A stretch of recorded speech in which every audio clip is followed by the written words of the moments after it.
እንደቃቅ ወላ ሜዳና ጉብታ ተራራ ሰንሰለት የመንዝ ጓሳ ንጋት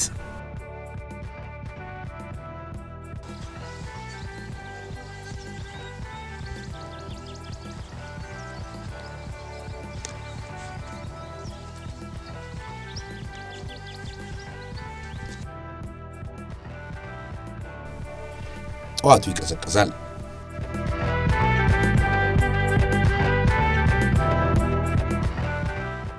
15 ዲግሪ ሴንቲግሬድ የተለመደ ነው። -7 ድረስ ሊወርድም ይችላል። ብርድን ለመፋለም ትግል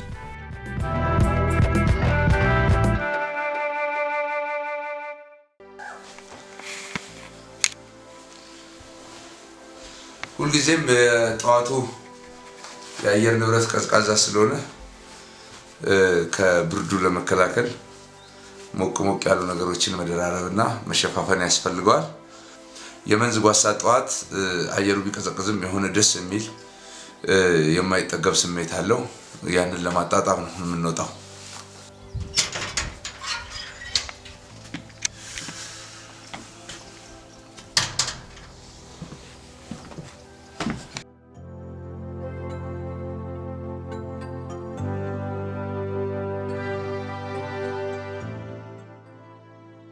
ይሄ በፍራንክፈርት ዞሎጂካል ሶሳይቲ ለማህበረሰብ አቀፉ የቱሪዝም ቀጠና በድጋፍ የተገነባ ሎጅ ነው።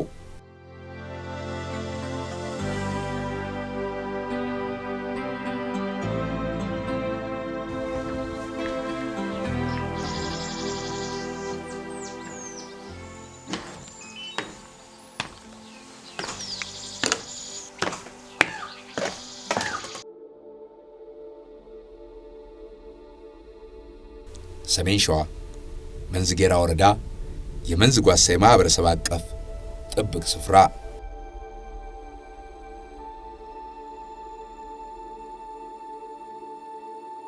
ከሚቀዘቅዘው አየር ጋር ታግሎ በማለዳ የተነሳ ፀሐይ እንደወጣች ብዙ ነገር ይመለከታል።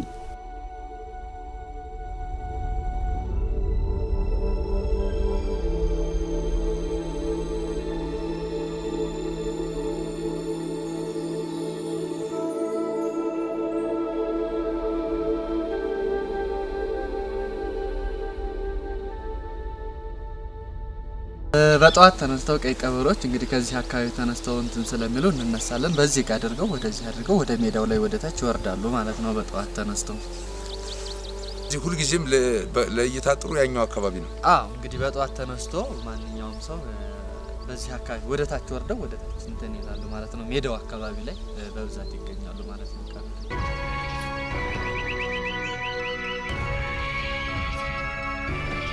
አሻግረን ቀይ ቀበሮዋን አየናት።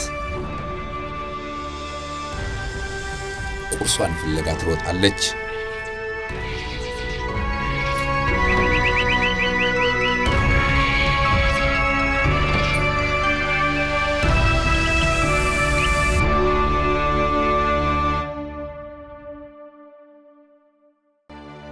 ለቁርስ ወደ ምግብ እልፍኙ ገባን።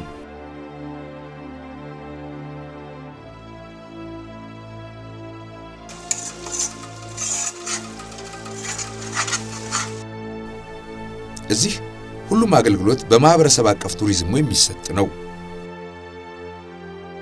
ሁለተኛ ቀን ይህ የማህበረሰብ ጥብቅ ስፍራ ከጓሳው ከሚገኝ ጥቅም ባሻገር በበቅሎ ኪራይ፣ በስካውት፣ በምግብ አብሳይና በብዙ የቱሪዝም እንቅስቃሴዎች ህዝቡን ተጠቃሚ አድርጎታል።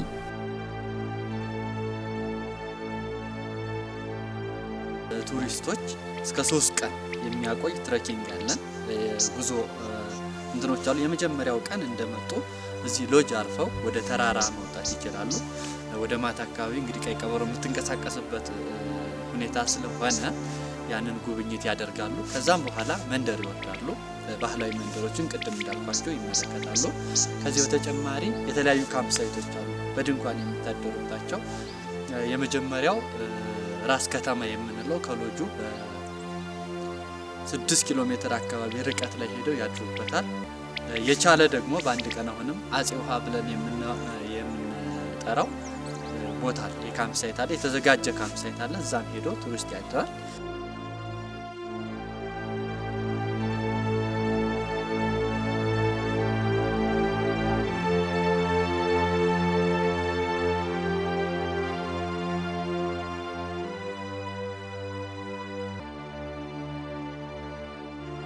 የበቅሎ ጉብኝት አንዱ የቆይታ ጊዜ ማራዘሚያ ሆኗል።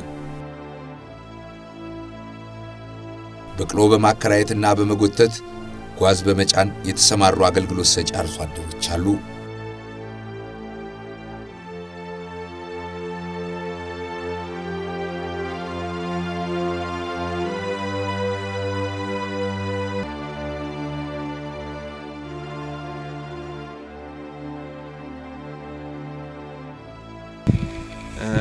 በደንብ ለጎብኝቼ እንትን የጓሳውን ኤሪያ ጎን በደንብ ከዳር እስከ ዳር ጎብኝቼ መለሳለሁ ካለ እስከ 5 ቀን ድረስ ያስጎበኘው። ያው በዚህ ሎጅ አራ ከአዲስ አበባ መጥቶ ሎጅ አራል ከሎጅ አዲስ ጓስ ማን የራሴ ከተማ የሚባል የቱሪስት ማረፊያ ያለ በድንኳን እዚህ ያርፋል። ከዚያ ደግሞ አጤ ውሃ፣ ከዚያ ጨጓሪት የሚባል ሳይቶች አሉን የተጠኑ ቦታዎች ላይ እዚያ ምንም አይነት ለቱሪስት ስጋት ምቹ ሁኔታ ነው። ስጋት የሚያሰጋው ነገር የለም። የተመቻቸው ቦታ ድንኳኑን ተብሎ ማደርና መጎብኘት አለበት። በ5ኛው ቀን ወደ መጣበት ሀገር መመለስ ይችላል።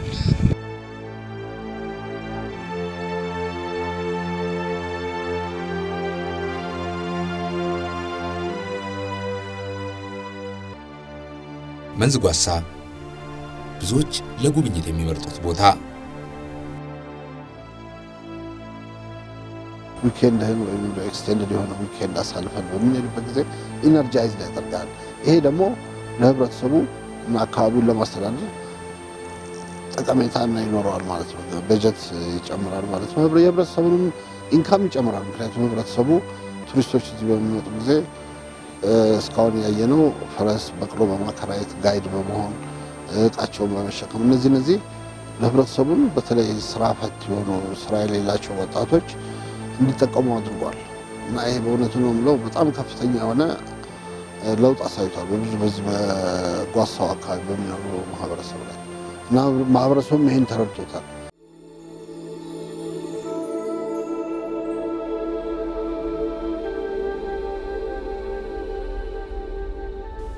በርካታ የቱሪዝም አይነቶች በአንድ ላይ ይገኝበታል።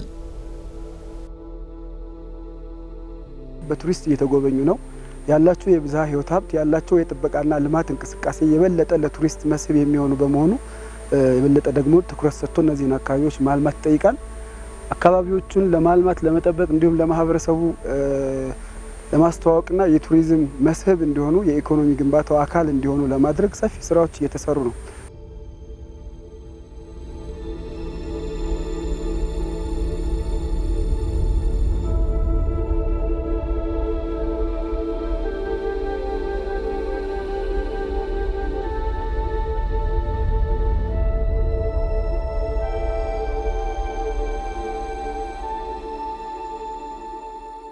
መንዝ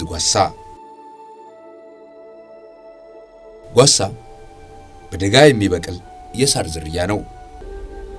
በዚህ አካባቢ በስፋት ይበቅላል።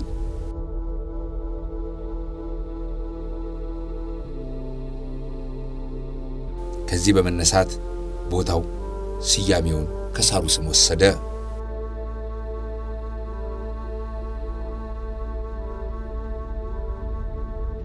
የጓሳ ሳር ህዳር ታህሳስና ጥር ደረቅ ይልና በክረምት ወራት ይዘናፈላል።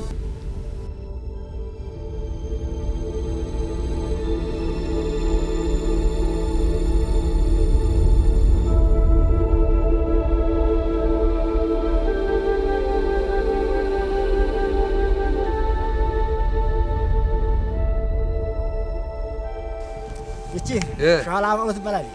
ሻላ በቅሎ ሸክላ በቅሎ ስሟ በጣም ጥሩ ናት። መንዝ ጓሳ ለሚመጡ እንግዶች እንደዚህ አይነት አገልግሎት ትሰጣለህ? ጉብኝት ማድረግ የሚፈልጉ ሰዎች በቅሎ ተከራይተው መጎብኘት ይችላሉ? አስገኛለሁ። በጣም ጥሩ ጊዜ ነው የነበረኝ። እውነት ለመናገር እንደዚህ አይነት ለመጀመሪያ ጊዜ በእንግድነት የምንተዋወቀው ሊጋለብ የሚችል ነገር ያስፈራል። ግን እኔ ደስ ብሎኝ በጓሳ ውስጥ ቆይታ አድርጌያለሁ። የመንዝ ጓሳ የማህበረሰብ አቀፍ ጥብቅ ስፍራ እንደዚህ አይነት አገልግሎቶች የሚሰጥበት የሀገራችን ውብ የተፈጥሮ መዳረሻ ነው። ቆይታችን እንደዚህ ያማረ የተለያዩ አካባቢዎችን አብረን እያየን እንቆያለን። በጣም አመሰግናለሁ ደስ እንዲለኝ ስላደረግ።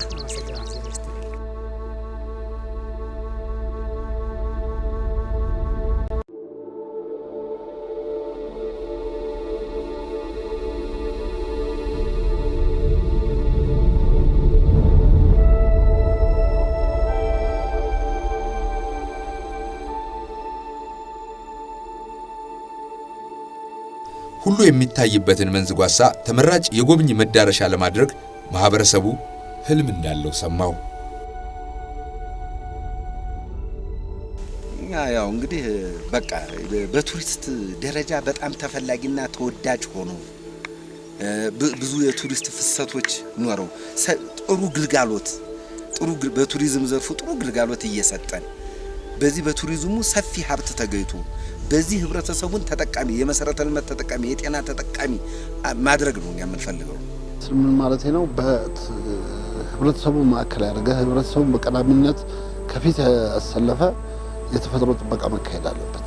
ምክንያቱም እስካሁን ባየነው ሁኔታ የተፈጥሮ ጥበቃው በህብረተሰቡ ዋነኛነት የሚካሄድ ከሆነ ችግሮችን በቀላሉ ልንወጣቸው እንችላለን።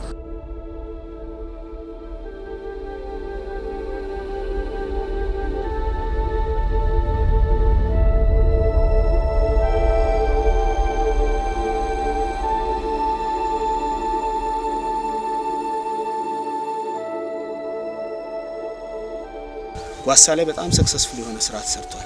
ካሁን ፍራንክፈርት ዞሎጂካል ሶሳይቲ የሚባል ድርጅት ነበር። እሱ ሲሰራ ከኬኬኤስ እና ቢኤምዜድ ከሚባል የጀርመን ድርጅቶች ናቸው። ከነሱ በተገኘ ፈንድ ሲሰራ ውጤት አምጥቷል። ያ ውጤት ምንድነው? የገቢ ምንጫቸው ጨመረ ማለት ምንድነው ብለን እዚህ ላይም አሰስመንት ሰርተናል። የከብት ቁጥር ቀንሷል። ጓሳ ሳር ያጭዱ የነበሩ ቀንሰዋል።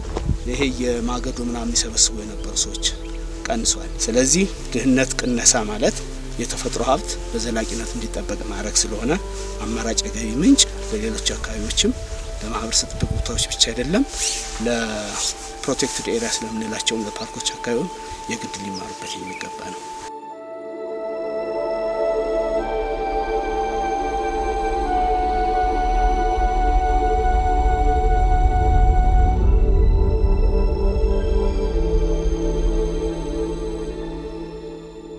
በደን ከተሸፈኑ ሜዳዎች ቁጥቋጦ እስከለበሱ ኮረብታዎች ይታይበታል።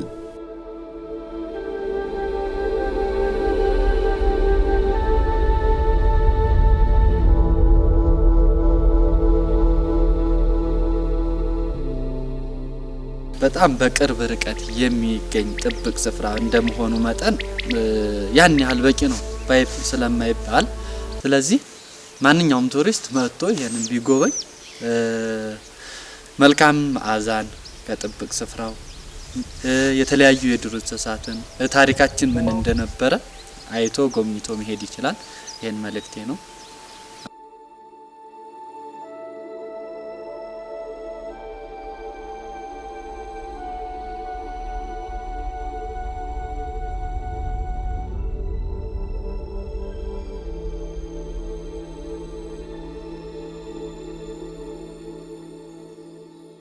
ተፈጥሮን በጥበቃ ባህል ከጥፋት የታደገ ማህበራዊ ትስስር፣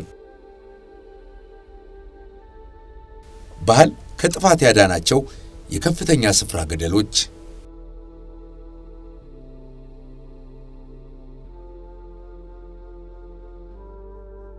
እንዲህ የደን ዓለምም አለው።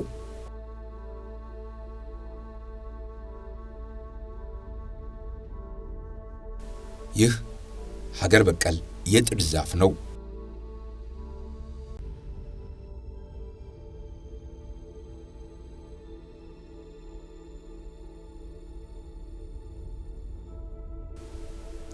መንዝ ጓሳ ተፈጥሮ ብቻ የሚጎበኝበት መዳረሻ አይደለም።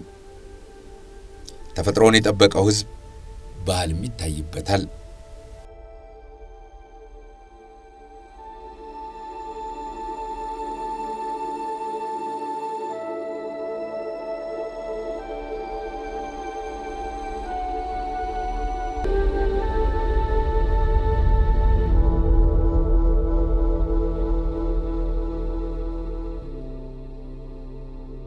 ከቱሪዝም ሀብት ስለሚያገኙ እዛ አካባቢ ያለው ማህበረሰብ ህይወቱ እየተቀየረ ነው። ወደፊት ደግሞ አካባቢው የለማ ሲሄድ ለምሳሌ አሁን መንገድ እየተሰራላቸው ነው። መንገድ ማለት ቀላል ነገር አይደለም። ስለዚህ የጥብቅ ስፍራው እዛ አካባቢ መኖር ከጥብቅ ስፍራው አካባቢ የሚወጡ ወደ 26 ወንዞች አሉ። እነዚያ 26 ወንዞች ከጥብቅ ስፍራው አካባቢ ያለውን ማህበረሰብ አመቱን ሙሉ መስኖ እንዲጠቀም ያደርገዋል። የተመጣጠነ የአየር ንብረት እንዲያገኙ ያደርጋቸዋል። ጥብቅ ስፍራው በመኖሩ ምክንያት ደግሞ ጓሳ ሳር ይጠቀማሉ። እዛ አካባቢ ብዙ ኢኮሎጂካል የስርዓተ ምህዳር ጥቅሞች አሉ ማለት ነው እና ህብረተሰቡ እነዛን ጥቅሞች ማግኘት የሚችለው የጥብቅ ስፍራው ሲኖር ነው ማለት ነው እና ጥብቅ ስፍራው እንዲኖር እንዲቀጥል ለማድረግ ቢያንስ የ10 ዓመት እቅድ አዘጋጅተን ተግባራዊ እያደረገ